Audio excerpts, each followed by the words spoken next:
1200 অতীত, ফের বাড়বে লক্ষ্মীর ভান্ডারের টাকা। তাহলে কি এবার 1500 নাকি 2000?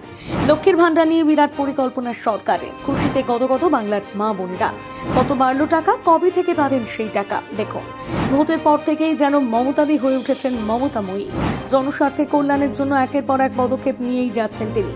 আর এবার ফের একবার লক্ষ্মীর ভান্ডার নিয়ে বিরাট পরিকল্পনা। শুধু বাংলায় নয়, গোটা দেশে নিঃসন্দেহে জনপ্রিয় প্রকল্প এই লক্ষ্মীর ভান্ডার।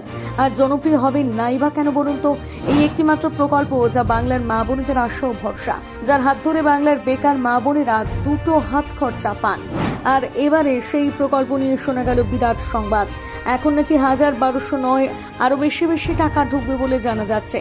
আপনাদের জানিয়ে রাখি, 2021 সালে বিধানসভা ভোটের সময় ভোট বাক্স ভরানোর জন্য গুটি করা হয় লক্ষ্মীর ভান্ডারকে।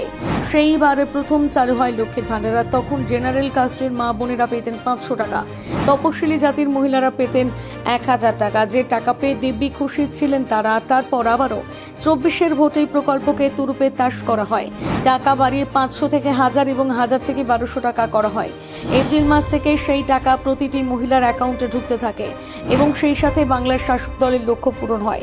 2024 সালে ফের একেবারে বাংলার বুক চিরে আধিপত্য গড়তে দেখা যায় তৃণমূল সরকারকে। রাজনীতি বিশেষজ্ঞদের মতে পেছনে মূল কারণ হচ্ছে এই লক্ষ্মীর ভান্ডার। কখনো টাকা বাড়িয়ে তো কখনো আবার সময়সীমা বাড়িয়ে লক্ষ্মীর ভান্ডারকে জনপ্রিয় করে তোলেন মুখ্যমন্ত্রী। আর এবার লোকসভা মিটতে না মিটতেই ফের একবার এই ভাতার পরিমাণ বাড়ানো হবে বলে কানাঘুষো শোনা যাচ্ছে। সত্যি কি অনুদান বাড়ছে? কি বলছে সরকার? লোকসভা ভোটে ব্যাপক সাফল্য পাওয়ার পর শোনা যায় লক্ষ্মীর ভান্ডার প্রকল্পে টাকা বাড়ানো হবে।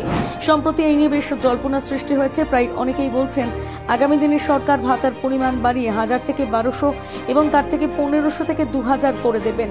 কিন্তু এ কথা শোনা গেলেও সরকারের তরফ থেকে কিন্তু এখনো পর্যন্ত কোনো আনুষ্ঠানিকভাবে ঘোষণা করা হয়নি। কিন্তু হতেও তো দেরি নাও থাকতে পারে, তাই না? কারণ 26-এই রয়েছে বিধানসভা নির্বাচন। আর তার আগে হয়তো আমাদের রাজ্য সরকার নতুন কোনো পদক্ষেপ নিতে পারেন। কিন্তু কবে টাকা বাড়বে সেটা সময় বলবে।